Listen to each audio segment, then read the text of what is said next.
विस्तार विशेष में आज हम बात करेंगे मध्य प्रदेश छत्तीसगढ़ के खस्ता हाल स्कूलों की। मध्य प्रदेश में बेहतर शिक्षा के दावे हैं, लेकिन ये दावे उस वक्त दम तोड़ देते हैं जबकि स्कूल 11 साल से नीम के पेड़ के नीचे लग रहा होता है। हम बात श्योपुर की कर रहे हैं, जहां एक स्कूल खुले आसमान के नीचे लंबे समय से लग रहा है। अब जब बारिश होती है तो क्या होता होगा इस स्कूल का हाल। देखिए शिक्षा व्यवस्था की पोल खोलती हमारी ये रिपोर्ट। 11 साल से स्कूल भवन अधूरा, नीम का पेड़ कर रहा सपना पूरा। खुले आसमान के नीचे शिक्षक निभा रहे फर्ज। सिस्टम को क्यों नहीं आ रही शर्म। एक नीम का पेड़ जिसकी छांव में बैठकर बच्चे पढ़ने की कोशिश कर रहे हैं। दोनों तरफ लाइन लगाकर बच्चे बैठे हैं और सामने खुले आसमान के नीचे ही दो शिक्षक भी कुर्सियां डालकर बैठे हैं। पढ़ाने के लिए एक ब्लैक बोर्ड भी नजर आता है, लेकिन क्या यह किसी स्कूल की तस्वीर हो सकती है? खुले आसमान के नीचे पाठशाला लग सकती है, लेकिन इन सवालों का जवाब हाँ है और ये तस्वीरें ही इसकी गवाह हैं। हैरानी की बात तो यह है कि स्कूल का नाम सैटेलाइट शाला है, जो अपने नाम के मुताबिक कहीं से भी नजर नहीं आती। एक नीम का पेड़ है, उसके नीचे 1 से लेकर कक्षा 5 तक के जो स्टूडेंट थे वो शिक्षा ग्रहण कर रहे थे। आपको बता दें कि वो स्टूडेंट वहीं नीम के पेड़ के नीचे बैठे थे, वहीं से आम लोगों का निकलने का मेन रास्ता है। स्कूल का जो भवन है वो अधूरा 11 साल से पड़ा हुआ है। श्योपुर की ग्राम पंचायत खितरपाल की सैटेलाइट शाला रामपुरा की ये तस्वीरें आपको झकझोर रही होंगी, क्योंकि ना तो जनप्रतिनिधियों का जमीर जागा, ना प्रशासन ने कोई कदम उठाया। जबकि 11 साल यानी 1 दशक से ज्यादा वक्त से ये स्कूल नीम के पेड़ के सहारे चल रहा है। कम से कम 10-12 वर्ष हो गए। 10-12 वर्ष से यहीं से पढ़ा रहे हैं। जब पानी गिर छुट्टी कर देती है, छुट्टी करनी पड़ती है। विद्यालय का आंगनबाड़ी में रख रहे हैं। आंगनबाड़ी कितने? हाँ। प्रशासन से कभी आपने मांग की है कि बिल्डिंग की व्यवस्था की जाए? जी की है। प्रशासन से कोई जवाब मिला है आपको? कोई जवाब नहीं मिला अभी तक। बच्चों और शिक्षा के इस हालात के लिए गांव का ही पूर्व सरपंच जिम्मेदार है। बच्चों के लिए 2013 में स्कूल भवन बनना शुरू हुआ था, लेकिन आज तक अधूरा है। स्कूल की बिल्डिंग 11 साल बाद भी कंप्लीट नहीं हुई, जिसमें पूर्व सरपंच का ही कब्जा है। और स्कूल ना है तो चल रहे हैं। स्कूल की बिल्डिंग नहीं है? यहाँ कुछ नहीं है। बरसात काल में कैसी स्थिति बनती है? दिक्कतें आ जमा होनी ना बहुत। सिर्फ एक नीम का पेड़, ना शौचालय है, ना गर्मी में छांव, सर्द हवाओं से बचने के लिए दीवार नहीं है, और बारिश में बच्चे यहाँ बैठकर कैसे पढ़ सकते हैं? यानी बारिश के 4 महीने इन बच्चों की छुट्टी में ही गुजर जाते हैं। यहीं बैठ के पढ़ते हो नीम के नीचे? पानी गिरता है तो कहाँ जाते हो? छुट्टी कर देते हैं शिक्षक, हैं? घर चले जाते हो पानी के? दिक्कत बहुत है। कितने दिनों से यहाँ पढ़ रहे हैं? मुकती साल है गई। बिल्डिंग नहीं है स्कूल की? क्यों? कभी से? कितने दिन हो गए लगातार? मुकती साल है गई। जब बरसात होती है तो बच्चों को भेजते हो क्या फिर पढ़ने? फिर काय को आएंगे, कहाँ पढ़ेंगे? तो छुट्टी बना लेते हो? हैरानी की बात है कि 11 साल में इस गांव में कई बार अधिकारी आए, निरीक्षण करके चले गए, लेकिन ऐसा कोई कदम नहीं उठा पाए कि बच्चे छत के नीचे बैठकर सुकून से पढ़ सकें। और इतने के बाद भी उनके जवाब और भी हैरान करने वाले हैं। इस संदर्भ में मैं बीओ साहब से जानकारी लूँगा कि वहाँ क्या कर सकते हैं, और वो बिल्डिंग अधूरी क्यों है उसके बारे में भी जानकारी लेंगे, और यथाशीघ्र उनकी जो भी उचित व्यवस्था होगी वो करवाएंगे वहाँ पर। आज मुझे आपके द्वारा जो जानकारी दी गई है, मैं इसकी विस्तृत जानकारी लेता हूं, और यदि बच्चे स्कूल में ना पढ़ते हुए पेड़ के नीचे पढ़ रहे हैं तो मैं इसे दिखवाता हूं और तत्काल ही उनकी वैकल्पिक व्यवस्था करवाने के निर्देश देता हूं बीओ के लिए, और साथ ही वो बिल्डिंग क्यों अधूरी है उसकी भी मैं जांच करवाता हूं। शायद ही ऐसा कोई हो जिसका कलेजा इन तस्वीरों को देखकर ना पसीजा हो। नौनिहालों के भविष्य से बीते 11 सालों से खिलवाड़ हो रहा है, लेकिन शासन प्रशासन को कोई फर्क नहीं पड़ रहा। आखिर क्या कसूर है इन मासूम बच्चों का, जिन्हें पढ़ने के लिए अभी तक एक छत नहीं मिल पाई? क्या यही बेहतर शिक्षा को लेकर किए जा रहे बड़े बड़े दावों की हकीकत है? सवाल कई हैं, लेकिन अब जवाब देना पड़ेगा। क्योंकि ये मध्य प्रदेश के भविष्य का सवाल है। लंबे समय से, कई सालों से ये शिक्षक है वो नीम के पेड़ के नीचे ही बच्चों को पढ़ा रहे हैं। अब कई बार शिकायत होने के बावजूद भी इस भवन का निर्माण नहीं हो पाया है। जानकारी के मुताबिक बता दें कि आपको 2013 में पूर्व सरपंच के द्वारा एक बिल्डिंग का निर्माण कराया गया था, लेकिन बिल्डिंग अभी भी अधूरी पड़ी हुई है। बिल्डिंग में पूर्व सरपंच का कब्जा है। आपको बता दें कि जिम्मेदार अधिकारियों तक इसकी जानकारी है, लेकिन कई बार निरीक्षण करने के बाद भी जिम्मेदारों के कानों तक जू नहीं काँप रही है। अब देखने वाली बात तो है कि आखिर नीम के पेड़ के नीचे बच्चे कब तक पढ़ते रहेंगे या फिर कोई साला का भवन बनकर तैयार होगा। विस्तार न्यूज़ के लिए श्योपुर से हेम कुमार तिवारी। एकदम आंखें खोलने वाली खबर। अब आप खुद ही तय करिए कि क्या ये व्यवस्था ठीक है। क्या ऐसे में बच्चों का भविष्य रोशन हो सकेगा। 11 साल का लंबा वक्त गुजर गया है। शासन, प्रशासन और इलाके के जिम्मेदार जनप्रतिनिधियों ने इस गांव पर कोई ध्यान नहीं दिया और बच्चे खुले आसमान के नीचे पढ़ने को मजबूर हैं। भले ही सिस्टम को शर्म ना आए, लेकिन ये बात तो गहरे शर्म की है। तो बात करते हैं अब दूसरी खबर की। श्योपुरी नहीं, खंडवा के पुनासा में भी तस्वीर कुछ ऐसी ही है। फर्क सिर्फ इतना है कि यहाँ बच्चों के पास टूटी फूटी छत है जो कभी भी गिर जाए भरोसा नहीं। बारिश का पानी इतना टपकता है कि क्लास भर जाती है और बच्चे खौफ के बीच पढ़ाई करने को मजबूर हैं।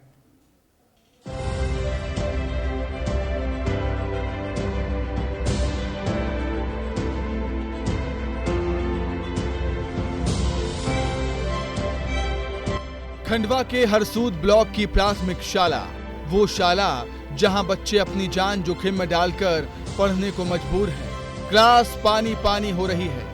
बारिश का पानी अंदर टपक रहा है। पैरों के नीचे बारिश का पानी और ऊपर जर्जर हालत में पहुंच चुकी छत का प्लास्टर कभी भी गिर जाता है। बिजली कड़कती है तो बच्चे सहम उठते हैं, कहीं ये भवन भर भरा कर ना गिर जाए।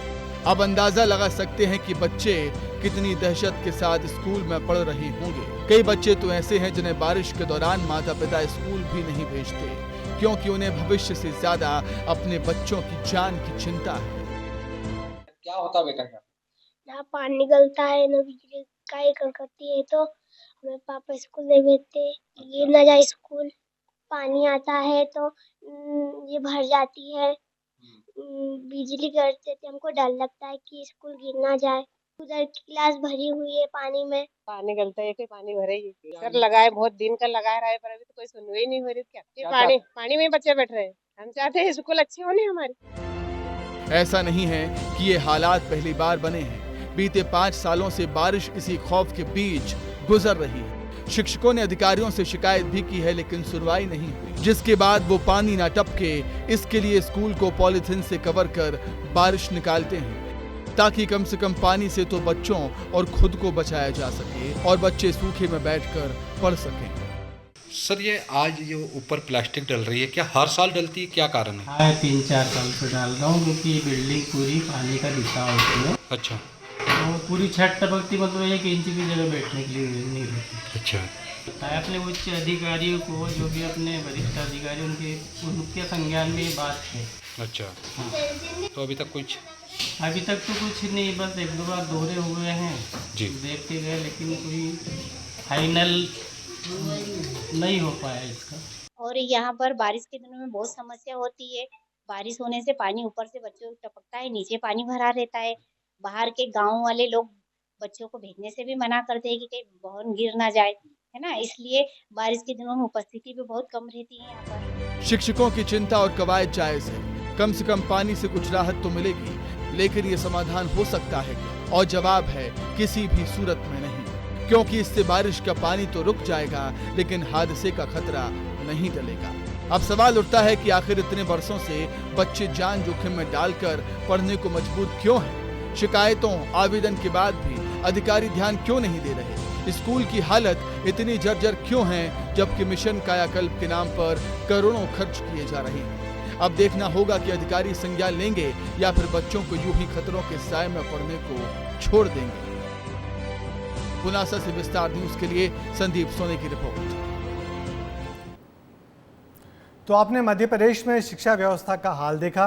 छत्तीसगढ़ में राजधानी रायपुर के पास भानपुरी में चल रहे आत्मानंद स्कूल में बड़ी लापरवाही सामने आई है। यहाँ बच्चे असुविधाओं के बीच पढ़ाई करने को मजबूर हैं।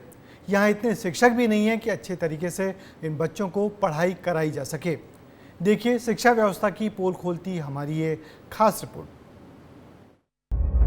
इस वक्त भानपुरी के स्वामी आत्मानंद स्कूल में मैं हूँ।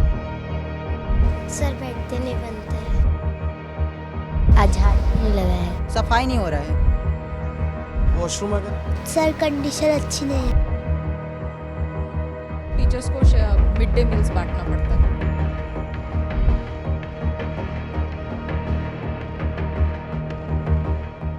शासकीय प्राथमिक शाला भनपुरी। जरा रुकिए, यही है भनपुरी का इंग्लिश मीडियम आत्मानंद स्कूल। शासकीय प्राथमिक शाला को ही स्वामी आत्मानंद स्कूल में तब्दील करके उसके संचालन का काम किया जा रहा है, जहां ना तो सुविधाएं हैं और ना ही शिक्षा कोई खास है, यानी सिर्फ नाम का काम हुआ है। और जब हम स्कूल के अंदर पहुंचे तो नजारा हैरान करने वाला था। शिक्षक थे ही नहीं और बच्चे बस इंतजार कर रहे थे। भानपुरी के स्वामी आत्मानंद स्कूल में मैं हूं और देखिए ये सरकारी स्कूल है और यहाँ पर जो है कक्षा जो है 12 बजे दोपहर को लग जाती है। लेकिन देखिए इस वक्त मेरे घड़ी में अगर आप देखेंगे, मेरे मोबाइल में दिखाइए कि 12:13 हो रहा है। 12:13 यानी कि 13 मिनट बीत चुके हैं, लेकिन यहाँ पर कोई टीचर नहीं है। ये बताओ बेटा कि क्लास कितने बजे से लगती है? 12 बजे। 12 ये तो 15 मिनट बीत गए। तो ये डेली ऐसा लेट होता है? नहीं, कभी कभी लेट होता है। मतलब आते हैं लेट से ही आते हैं टीचर। स्कूल में असुविधाओं, लापरवाही और बद इंतजाम की ये तो शुरुआत भर थी। हमने दूसरी क्लास का रुख किया तो पता चला कि जब शिक्षक ही नहीं हैं तो टाइम पर पहुंचेंगे कैसे। 450 बच्चे हैं और टीचर केवल 8 से 9 हैं। स्कूल में हिंदी, संस्कृत और सोशल साइंस के शिक्षक ही नहीं हैं। कंप्यूटर वाले मैथ्स पढ़ाते हैं, साइंस वाले संस्कृत का ज्ञान दे रहे हैं। ये बगल में अभी तक टीचर कोई क्यों नहीं है? कोई टीचर एब्सेंट है, उसमें है ही नहीं, इसलिए वहाँ पे कोई नहीं गया। बच्चे बोल रहे हैं कि रोजाना जो है 10-15 मिनट, कभी कभार तो लेट हो ही जाता है 15 मिनट। 12 बजे से क्लास लगती है, 12:15 हो गए, कोई टीचर नहीं है। नहीं तो स्टाफ ही कम है ना, टीचर्स रिक्रूट ही नहीं हुए है। 9 क्लासेस और आपके सब्जेक्ट टीचर्स, हिंदी के टीचर नहीं है, संस्कृत के टीचर नहीं है और आपके सोशल साइंस के टीचर नहीं है। यहाँ पे मैं साइंस टीचर हूँ, but science teacher as a science teacher मुझे संस्कृत भी पढ़ाने को दिया गया। आप कंप्यूटर वाली हैं? हाँ, मैथ्स पढ़ा रही हैं? अभी फिलहाल पढ़ा रही हूँ क्योंकि आज सब छुट्टी में है। कंप्यूटर की टीचर है, मैथ्स पढ़ा रही है, ब्लैक बोर्ड। इस दौरान कुछ तस्वीरें ऐसी भी दिखी जिन्होंने दुखी कर दिया। बच्चों को भेड़ बकरियों की तरह क्लासरूम में ठूसा गया था। इतना ही नहीं, स्कूल में इतनी जगह भी नहीं थी कि बच्चे सीधे लाइन से बैठ सकें। देखिए स्वामी आत्मानंद स्कूल की ये तस्वीर दिखाते हुए मुझे बहुत दुख हो रहा है। मैं बहुत दुख के साथ ये तस्वीर दिखा रहा हूँ कि कैसे देखिए यहाँ पर बच्चे बैठे हुए हैं, इनके पास बैठने की जगह नहीं है। ये देखिए किस तरीके से जो है हॉरिजेंटली और वर्टिकली बच्चों को बैठाया गया है ताकि ये अच्छे से बैठ पाए, इनको जगह मिल पाए। क्योंकि देखिए आप देखेंगे तो एक के एक जो आप ये बैठे हुए हैं ये सटे हुए हैं, बिल्कुल स्पेस नहीं है बीच में कि वहाँ पर ये किताब रख सके। बैग पे ही जो है इन्हें किताब रखना पड़ रहा है। ये बताओ कि ये ऐसे रोज आप लोग ऐसे बैठते हो? Yes sir. बच्चों को बैठने के लिए ना तो कुर्सी है और ना ही टेबल। गंदगी के बीच बच्चे बैठने को मजबूर हैं। जब से स्कूल खुले हैं तब से सफाई ही नहीं हुई, क्योंकि स्कूल में प्यून जैसी कोई व्यवस्था है ही नहीं। बच्चे ही सफाई करके बैठ जाते हैं तो छोटे बच्चों की क्लास में झाड़ू टीचर लगाते हैं। ये देखिए ये आखिरी पंक्ति में मैं आ गया हूँ। देखिए यहाँ पे आप इस तस्वीर को आप समझिए, ये जो है फर्श है, यहाँ पे ये दरी बिछाया गया है। ये देखिए किस तरीके का दरी है, देखिए तस्वीर देखिए, ये दिखाइए दुर्गेश। ये फटी टूटी हुई दरी पे जो है बच्चे पढ़ाई कर रहे हैं। इधर ही बगल में देखिए ये झाड़ू भी रखा गया है, शायद इसी झाड़ू से जो है क्लासरूम की सफाई होती होगी, लेकिन क्लासरूम तो मुझे साफ भी नहीं दिख रहा है। झाड़ू नहीं लगता कभी?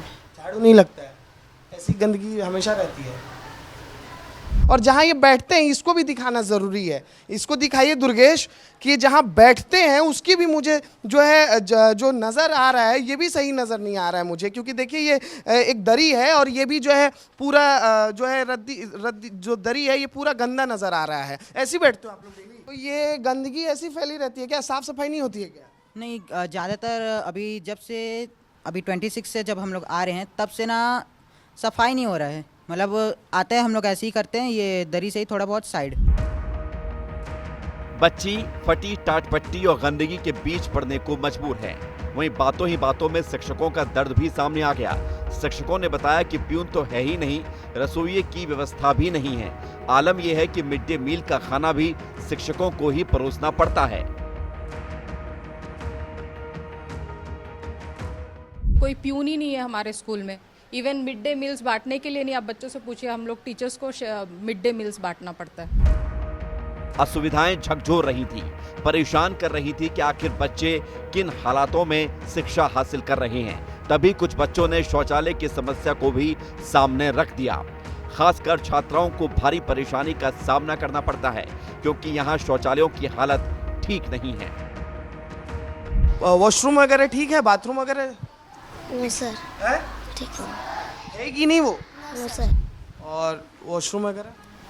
सर कंडीशन अच्छी नहीं है वहाँ की वॉशरूम की। सब बेसिक फैसिलिटीज़ जो होनी चाहिए वो भी हमारे पास यहाँ नहीं है। मतलब टीचर्स के लिए नहीं है? हाँ, स्टाफ रूम भी प्रॉपर नहीं है। देखिए ये हमारा स्टाफ रूम है, इवन फैन भी नहीं है हम लोग के पास, बैठने के चेयर्स भी कम पड़ते हैं। अव्यवस्थाओं का ऐसा आलम है कि माता पिता को भी अपने बच्चों की चिंता सताने लगी है। पेरेंट्स का कहना है कि कई बार शिकायत की गई लेकिन कोई सुधार नहीं हुआ। हमारे बच्चे लोग को सबसे पहले तो वहाँ ना चेयर का व्यवस्था है, न ही साफ सफाई का व्यवस्था है, न ही अभी तक बुक मिला है, और न ही बाथरूम वाथरूम कुछ भी का तो यहाँ व्यवस्था नहीं है सर। 32 से 37 स्कूल रायपुर शहर में आत्मानंद के हैं, जिसमें एक स्कूल ए भी है और इतना पिछड़ा है, इतनी बुरी स्थिति है इसकी। ये जो आप सामने मैदान देख रहे हैं, यहाँ अभी घुटनों तक पानी मिलेगा आपको। बारिश के मौसम में बच्चे तैर के जाएंगे। असुविधाओं और बद इंतजामी से छात्रों के साथ शिक्षक भी परेशान हैं। जब हमने प्रिंसिपल से बात की तो उन्होंने अधिकारियों को जिम्मेदार ठहरा दिया। उनका कहना है कि कई बार शिकायत कर चुके हैं लेकिन कोई कार्रवाई नहीं हुई। वहीं अधिकारी जल्द ही सुधार की बात भी कर रहे हैं। डीओ सर से मुलाकात हुआ है, डीओ सर से, विधायक महोदय से, पार्षदों से हमने बात किया है और उन्होंने आश्वासन दिया है कि हम जो है अपने शाला में नए बिल्डिंग में स्थानांतरित कराएंगे। नहीं, ये जानकारी अभी आई है। शिक्षकों का युक्तिकरण होगा या नहीं तो हम कहीं से कलेक्टर साहब से अनुमोदन करा के कुछ शिक्षक वहाँ देंगे। और प्यून की जहाँ तक कमी की बात है तो प्राचार्य अगर लिख के देंगी तो हम उसको डीएमएफ से या कहीं से अप्रूवल करा के देंगे। प्यून प्राचार्य बोले कि मैंने कई बार जानकारी डी साहब को। नहीं, गलत बात कर रही हैं। ऐसी जानकारी उन्होंने लिखित में नहीं दी और अगर वो आएंगी बात करेंगे। दूसरा उनका नवीन भवन भी बना है तो वो बता रही थी कि वहाँ चोरी बहुत होती है तो वो शिफ्ट नहीं होना चाह रही। ये वही Swami Atmanand English medium school है जिनके नाम पर खूब वाहवाही लूटी गई, लेकिन हकीकत सबके सामने है। जबकि ये स्कूल राजधानी का है, दूर दराज के इलाकों में क्या हाल होंगे, क्योंकि अकेले रायपुर जिले में ही पूरे 36 आत्मानंद स्कूल हैं। ना अब कुछ कहने की जरूरत है, जिम्मेदार समझ चुके होंगे कि अब जरूरत व्यवस्थाओं में सुधार की है, क्योंकि ये तस्वीरें शिक्षा व्यवस्था की पोल खोलने के लिए काफी है। विस्तार न्यूज के लिए अनमोल तिवारी की रिपोर्ट।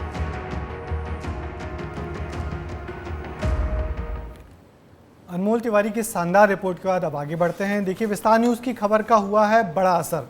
विस्तार न्यूज ने डिंडोरी के वन ग्राम ददरा टोला के हालातों को लेकर एक खबर दिखाई थी। खबर दिखाए जाने के बाद महज 24 घंटे के अंदर वन विभाग की टीम गांव पहुंच गई और सड़क को लेकर सर्वे शुरू कर दिया। यानी कि 70 साल बाद इस गांव में सुबह की शुरुआत उम्मीदों के साथ हुई।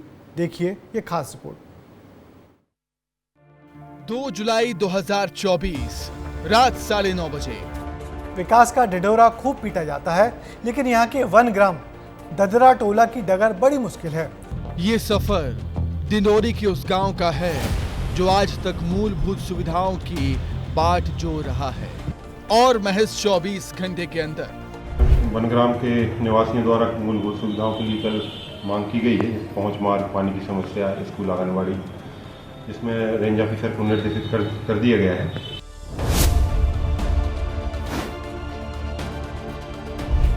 सत्तर साल, जी हां, 70 साल बाद विस्तार न्यूज की कोशिश से गांव वालों की जिंदगी में बदलाव की बयार बहने वाली है। 2 जुलाई रात 9:30 बजे विस्तार न्यूज के खास कार्यक्रम विस्तार विशेष में हमने डिंडोरी के गली ददरा टोला गांव की बदहाली को लेकर खबर दिखाई। चाहे भाई पानी का साधन नहीं है, ना रोड का साधन है, ना स्कूल का साधन है, ना आंगनबाड़ी का साधन है, बड़ी समस्या है। दिखाया था कि कैसे बिना सड़क, पानी और स्कूल के ग्रामीणों की जिंदगी कितनी मुश्किल में गुजर रही है। विस्तार न्यूज की कोशिश ने ऐसा रंग दिखाया कि जिस प्रशासन ने 70 साल तक ग्रामीणों की सुध नहीं ली, वो महज 24 घंटे के अंदर ही गांव पहुंच गया। वन विभाग की टीम ने सड़क को लेकर सर्वे भी शुरू कर दिया है। इसके साथ ही अधिकारियों ने पानी और स्कूल जैसी सुविधाओं के लिए भी कार्रवाई शुरू कर दी है। वनग्राम के निवासियों द्वारा मूलभूत सुविधाओं के लिए कल मांग की गई है, जैसे पहुंच मार्ग, पानी की समस्या, स्कूल, आंगनबाड़ी, जिसमें रेंज ऑफिसर को निर्देशित कर दिया गया है कि तत्काल पहुंच मार्ग का जो है निर्माण कराएं, मरम्मत कराएं जो भी है। और गत वर्ष भी इसमें जो है पुलिया, आंगनबाड़ी, इनके प्रस्ताव बनाकर वरिष्ठ को भेजे गए हैं। उनको सैंक्शन कराने का पूरा प्रयास किया जाएगा ताकि उस ग्राम में मूलभूत सुविधाओं का पहुँच सके। गली ददरा टोला गांव के लोगों ने जिस उम्मीद भरी नजरों से विस्तार न्यूज को देखा था, आज उनकी उम्मीदें पूरी होती हुई नजर आ रही हैं। वो दिन दूर नहीं जब गांव तक सड़क होगी, स्कूल और आंगनबाड़ी में बच्चे पढ़ रहे होंगे और इसके लिए गांव के लोग विस्तार न्यूज का आभार जता रहे हैं और कह रहे हैं कि वाकई यही है हमारा अपना चैनल। सहपुरा विधानसभा क्षेत्र अंतर्गत वनग्राम गढ़ी ददरा टोला में ग्रामीण मूलभूत सुविधाओं से वंचित थे। यहाँ पर लोग विकास के लिए तरस रहे थे, जिसकी खबर विस्तार न्यूज ने प्रमुखता से दिखाई है। जिसके बाद फॉरेस्ट विभाग की टीम द्वारा गांव में जाकर सर्वे किया गया है और वहीं ग्रामीणों की जो मांग है उन्हें जल्द ही पूरी करने की बात कही गई है। अनिल साहू, विस्तार न्यूज, डिंडौरी। तो देखा आपने, हमने आपकी खबर न सिर्फ दिखाई बल्कि आपकी आवाज़ बड़े अधिकारियों तक पहुंचाई। आपके मुद्दों को सिस्टम के कानों तक पहुंचाने की हमारी कोशिश रही है। हमारी न केवल कोशिश है बल्कि मकसद भी आपकी बातों को जिम्मेदारों तक पहुंचाना है। आगे भी ये कोशिश जारी रहेगी। फिलहाल मुझे दीजिए इजाज़त, कल फिर होगी मुलाकात। तब तक के लिए नमस्कार।